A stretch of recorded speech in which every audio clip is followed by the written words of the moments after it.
High everyone, আজকে আমি হিমালয়ার baby powder and Johnson's baby powder এই দুটোর মধ্যে কোনটা বেশি ভালো সেইটার রিভিউ দেবো। আমি নিজে ইউজ করে হনেস্ট রিভিউ দিচ্ছি, তাই পুরো ভিডিওটা দেখার অনুরোধ রইল।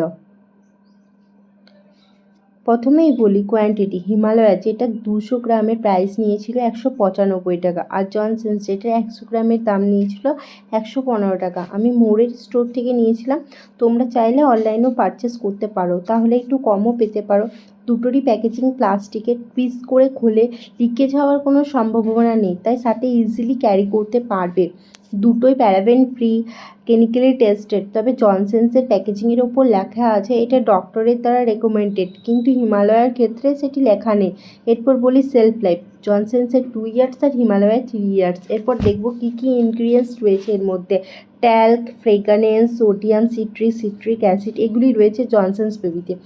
আর হিমালয়াতে রয়েছে ফ্রেগ্রেন্স, ট্যালকাম পাউডার, খুসখুস, সিট্রিক অ্যাসিড, এছাড়াও অলিভ অয়েল রয়েছে।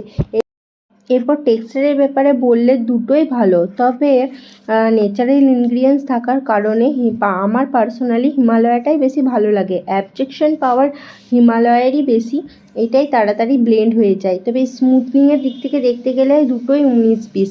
ফ্রেগ্রেন্স অর্থাৎ সুগন্ধ দুটোই সুন্দর, তবে আমার হিমালয়ার যে স্মেলটা সেটাই আমার বেশি সুন্দর লাগে।